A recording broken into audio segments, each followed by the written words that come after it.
Bismillahirrahmanirrahim. Hamdan wa thana'an wa syukran lillahi rabbil alamin. Salatan wa salaman da'imaini mutalazimain ala sayyidil anbiya wal mursalin. Sayyidina wa maulana Muhammadin wa ala alihi wa ashabihi ajma'in. Wa la hawla wa la quwata illa billahil aliyil azim. Amma ba'd. Ma'asyiral muslimin, bapak-bapak dan ibu-ibu jamaah salat isya dan tarawih Masjid Darut Taqwa rahimakumullah. Syukur alhamdulillah, marilah kita panjatkan bersama kehadiran Allah Subhanahu wa taala atas semua rahmat dan nikmatnya, atas semua karunia dan pemberiannya, atas semua petunjuk dan hidayahnya serta maunah dan pertolongannya. Sehingga pada sore hari ini, malam ini kita dapat hadir di rumah Allah yang mulia ini dalam rangka Qiyamul Lail fi syahr Ramadan, takarrub kepada Allah, menghidupkan suasana bulan suci Ramadan. Dengan insyaallah kita melaksanakan salat berjamaah tarawih dan witir, kemudian sedang diselingi dengan tausiah singkat. Harapan kita mudah-mudahan segenap rangkaian amal ibadah kita di bulan suci ini, baik puasa Ramadan kita, salat tarawih kita, tadarus Al-Quran kita, sedekah dan infak kita, mudah-mudahan semuanya betul-betul dijadikan oleh Allah amalan ibadah yang makbulah di sisi Allah Subhanahu wa taala, dan kita diantarkan menjadi hamba Allah yang muttaqin. Karena tujuan puncak ibadah Ramadan ini tidak lain adalah mengantarkan pribadi kita menjadi pribadi-pribadi yang berkualitas, yaitu takwa kepada Allah Subhanahu wa taala. Para jamaah, sejenak saya potong, mohon keikhlasan bapak-bapak dan hadirin semuanya, bapak ibu dan semua yang hadir ini, untuk memanjatkan doa kepada Allah Subhanahu wa taala untuk kesembuhan Bapak Amin yang sedang sakit, tidak bisa hadir di masjid ini. Marilah kita bacakan suratul Fatihah, mudah-mudahan beliau diringankan penderitaan sakitnya dan diberi kesembuhan, diberi kekuatan oleh Allah Subhanahu wa taala. Al-Fatihah.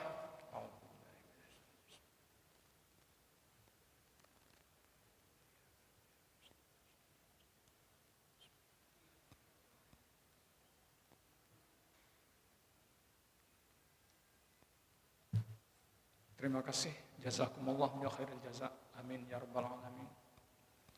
Bapak Ibu yang terhormat, setiap manusia pasti diuji oleh Allah, siapapun mereka.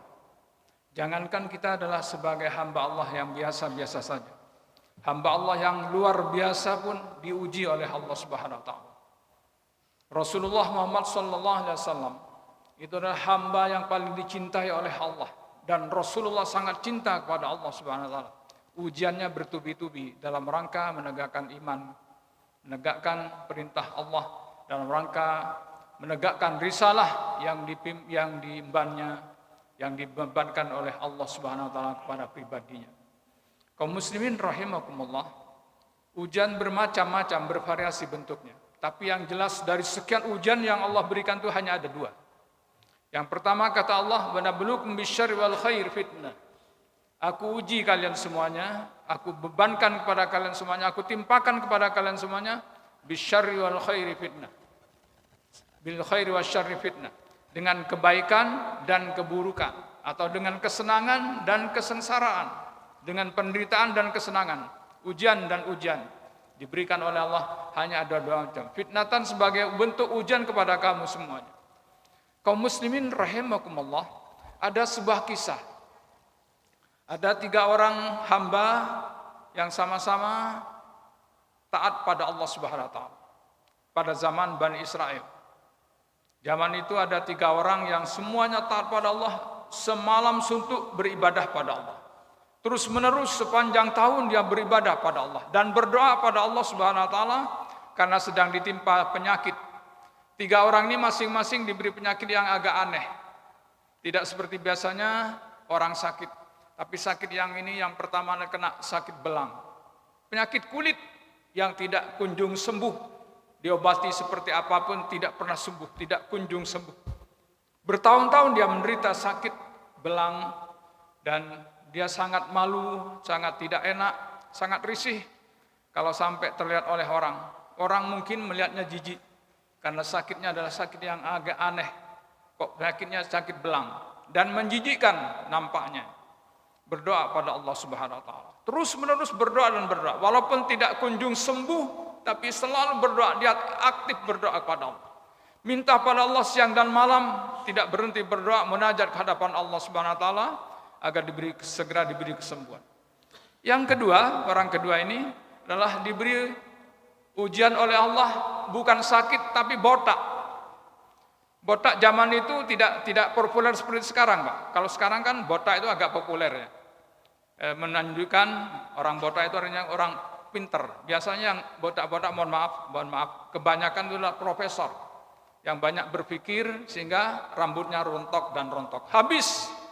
Ini bukan profesor tapi rambutnya rontok. Habis terus-menerus.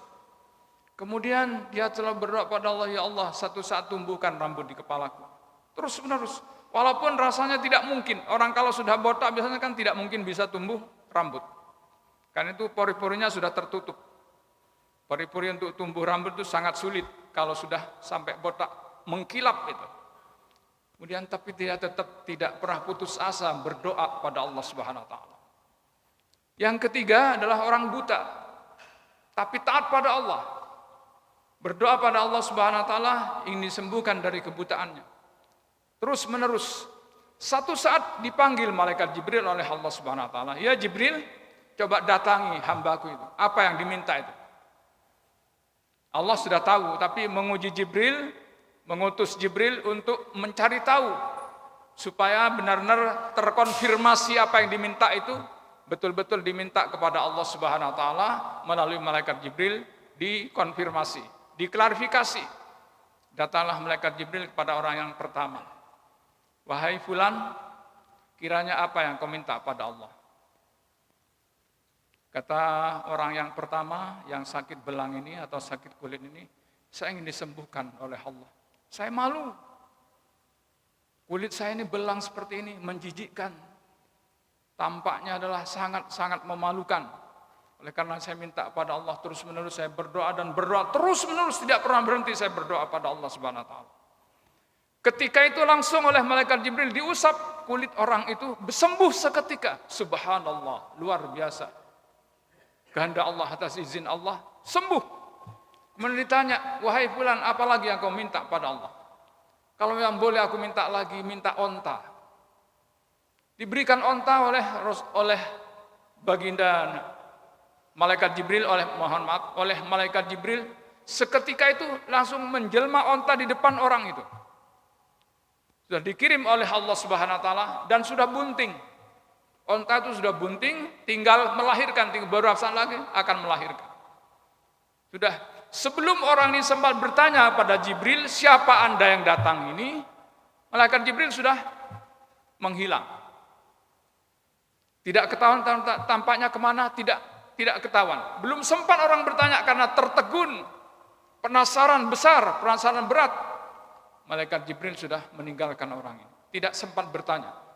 Kemudian datang kepada orang yang kedua yang berdoa terus-menerus adalah orang yang botak itu. Datangi, wahai fulan, kiranya apa yang kau minta pada Allah? Aku diutus oleh Allah untuk bertanya pada kamu. Apa yang kiranya yang kau minta kepada Allah? Saya ingin sembuh dari botak. Diusap tanpa basa-basi oleh malaikat Jibril, diusaplah kepala orang itu. Tumbuh rambut seketika itu juga. Subhanallah, kalau hendak Allah menghendaki, tidak ada yang sulit, tidak ada yang susah, tidak ada yang tidak mungkin kalau sudah dikehendaki oleh Allah Subhanahu wa taala. Kemudian ditanya kembali, wahai fulan, minta apa lagi kamu kepada Allah? Aku minta seekor sapi. Diberilah sapi, sudah bunting juga.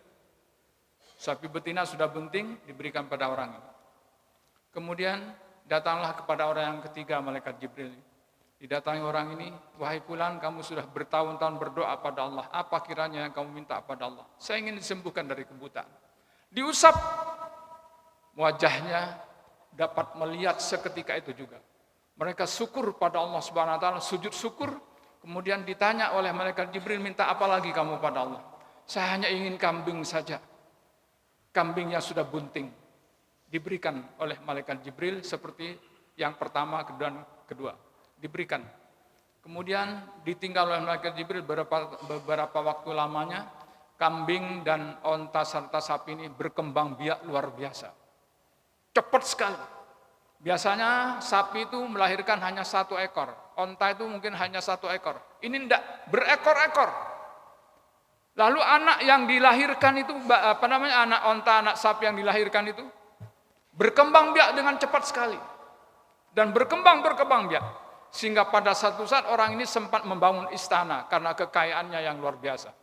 Karena perkembangan sapi, onta dan kambingnya semua sangat cepat sekali, sangat pesat sekali. Ketika orang ini sudah kaya raya, jadi orang yang kaya raya, didatangi oleh malaikat Jibril. Malaikat Jibril kali ini tidak berpakaian seperti yang dulu, tapi berpakaian tampil sebagai pengemis yang sudah tidak berdaya. Pakaiannya compang-camping, baunya tidak ketulungan, datang pada orang ini. Wahai fulan, wahai tuan kaya, saya butuh makan. Saya sudah tidak makan sekian hari. Aku tidak punya apa-apa. Di rumah, anak istriku sama-sama kelaparan. Tidak bisa makan, tidak bisa minum. Tidak punya apa-apa di rumah. Datang kepada orang yang pertama yang dibantu oleh malaikat Jibril dahulu. Karena tampilan compang-camping dan menjijikkan, diusirlah orang ini. Wahai orang gembel, wahai orang hina, kamu pergi dari sini. Bau aku tidak ketulungan, tidak kuat. Silakan kamu pergi. Disuruh pergi. Diusir oleh orang yang pertama, yang dulu pernah dibantu oleh malaikat Jibril. Orang ini sama sekali tidak menduga siapa yang datang ini. Kemudian diingatkan oleh malaikat Jibril, wahai fulan, wahai tuan, dulu kamu adalah orang yang punya penyakit yang menjijikkan. Mungkin lebih menjijikkan daripada aku. Kamu dulu sakit kulit yang sangat memalukan, sangat menjijikkan. Lalu ada seorang yang mengusap dirimu, menyembuhkan kamu, sembuh seketika. Kemudian tidak hanya sekedar itu, tapi kamu diberikan titipan amanah, yaitu seekor onta yang sudah bunting. Dengan ontanya lah kamu bisa berkembang biak. Onta berkembang biak, kamu bisa membangun istana yang semegah ini, seindah ini, sebagus ini. Orang ini malah marah, bukan sadar bahwa itu sebenarnya dalam hati kecilnya mengakui bahwa itu memang semuanya benar. Tetapi orang ini karena sombongnya, karena angkara murkanya, ngusir malaikat Jibril ini. Silakan kamu pergi. Tidak seperti itu yang dikatakan. Aku kaya ini karena usahaku. Karena aku gigih berusaha. Aku berusaha dan berusaha. Dan ini tinggalan orang tuaku dahulu. Silakan kamu pergi. Pergi malaikat Jibril. Sebelum pergi, malaikat Jibril menampakkan wajah yang seperti dulu. Sehingga orang ini penasaran betul, sudah kadung terlanjur ngusir, tapi ternyata diingat wajah ini adalah wajah orang yang dulu pernah membantu aku. Supaya tambah menyesal orang ini. Menyesal luar biasa. Kemudian malaikat Jibril pergi kepada orang yang kedua yang pernah dibantu, orang yang botak. Wahai fulan, saya ini sudah sekian lama tidak makan dan minum. Anak istriku kelaparan, saya tidak punya apa-apa. Kemudian sama perlakuannya dengan orang yang pertama, diusir malaikat Jibril karena baunya tidak tahan. Silakan kamu pergi. Kemudian sebelum pergi malaikat Jibril sempat mengingatkan, menyadarkan orang ini. Wahai fulan, dulu kamu adalah orang botak. Coba dia ingat. Dan kamu mendapatkan seekor sapi yang sudah bunting. Dengan sapi itulah kamu bisa berkembang biak, hartamu betul-betul menjadi luar biasa perkembangannya. Dan kamu bisa membangun istana semegah ini. Diusir malaikat Jibril. Tidak seperti itu. Kamu salah. Orang jembel, kamu pergi. Tapi sebelum pergi, malaikat Jibril menampakkan wajah yang dulu. Sadarlah orang ini. Oh, ini ternyata orang yang dulu datang. Tetapi sudah terlambat, dia sudah diusir. Malaikat Jibril pergi tanpa pamit. Karena dia sudah tidak mampu menahan amarah orang ini. Menghadapi amarah orang yang sedang dulunya dibantu itu. Datang kepada orang yang ketiga. Orang yang ketiga sedang santai di depan rumahnya. Dia melihat kambingnya yang berkeliaran, mungkin ratusan ribu kambing. Berkembang luar biasa pesatnya. Kemudian si pengemis ini, malaikat Jibril datang pada orang ini, wahai Tuhan, saya tidak makan dan tidak minum sudah sekian hari. Anak istriku juga tidak makan dan tidak minum sudah sekian hari. Aku tidak punya apa-apa. Kata orang ini, apa yang aku bantu, apa yang bisa saya bantu, apa yang aku harus berikan, apa yang harus aku lakukan. Kata malaikat Jibril, saya hanya menginginkan 1 ekor kambing. Saya hanya menginginkan, jangankan seekor kambing, kata orang yang buta ini, yang mantan buta ini. Jangan seekor kambing, berapapun yang kamu suka itu semuanya kamu ambil. Sesuka hatimu, berapapun silahkan. Karena kambing yang ada ini semuanya dulu berasal dari 1 ekor kambing yang aku tidak kenal orang yang memberikan kepada aku. Dengan seekor kambing yang sudah bunting itu, aku bisa berkembang seperti. Hartaku bertambah dan bertambah, kambingku terus menerus bertambah dan bertambah. Sehingga saya tidak mampu untuk menghitung. Luar biasa orang ini. Kemudian malaikat Jibril bukan mengambil seekor kambing sesuai dengan perintah orang ini, tapi mengucapkan selamat. Selamat wahai fulan, kamu lulus menghadapi ujian Allah Subhanahu wa taala. Selamat dan selamat. Saya tidak butuh seekor kambing, tapi saya adalah utusan Allah, malaikat Jibril diutus oleh Allah untuk mendatangkan kamu. Ternyata kamulah yang berhasil berlulus menghadapi ujian dari Allah Subhanahu wa taala. Ternyata kamu tawadhu, mengingat bahwasanya itulah semuanya datangnya dari rahmat Allah Subhanahu wa taala. Kesimpulannya para jamaah, orang yang diuji oleh Allah dengan penderitaan banyak yang lulus. Tetapi ketika diuji oleh Allah dengan kekayaan dan kemewahan hidup, mereka banyak yang gagal. Dari 3 orang yang diuji oleh dengan kemewahan, yang dua gagal, yang 1 berhasil. Kaum muslimin rahimakumullah, oleh karenanya setiap kita diuji oleh Allah Subhanahu wa taala dengan dengan kebahagiaan, dengan kesenangan atau dengan penderitaan, janganlah kita cepat-cepat putus asa bahwa ujian itu pasti datang, ada hikmah di belakangnya. Teruslah, jangan sampai kita berputus asa dalam berdoa pada Allah Subhanahu wa taala. Menghadapi hidup ini biasa-biasa saja. Jangan sampai stres, jangan sampai galau, jangan sampai kita ini gundah gulana, tapi hadapi dengan penuh rasa syukur pada Allah Subhanahu wa taala. Setiap ujian pasti ada hikmah di belakangnya. Diuji dengan harta benda, banyak yang gagal. Diuji dengan kesenangan dan kemewahan, banyak yang gagal. Tapi diuji dengan penderitaan dan penderitaan, banyak yang sukses di hadapan Allah Subhanahu wa taala. Ketika di awal mulanya orang ini 3-tiganya sama sukses, takarrub pada Allah Subhanahu wa taala siang dan malam. Sepanjang hari dan sepanjang tahun tidak pernah berhenti berdoa kepada Allah Subhanahu wa taala. Mudah-mudahan kita betul-betul diberi kemampuan oleh Allah Subhanahu wa taala menghadapi ujian hidup ini, betul-betul kita mampu melaksanakannya dengan sebaiknya. Karena ujian bukan hanya ujian kognitif, bukan hanya ujian tulis, bukan hanya ujian teorinya.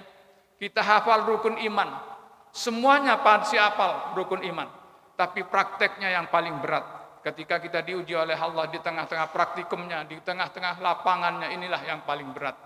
Oleh karenanya berhati-hatilah kalau kita menghadapi ujian. Segeralah kembali ke jalan Allah Subhanahu wa taala. Segera aturkan kepada Allah, tawakal pada Allah Subhanahu wa taala. Mudah-mudahan puasa Ramadan yang kita jalani ini betul-betul mampu mendidik diri kita bahwa kita ini adalah hamba Allah yang diperintah oleh Allah dengan selalu berdoa dan ibadah taat menjalankan perintah Allah Subhanahu wa taala. Mudah-mudahan Allah membimbing kita ke jalan yang benar, kurang lebihnya mohon maaf. Billahi taufiq wal hidayah. Assalamualaikum warahmatullahi wabarakatuh.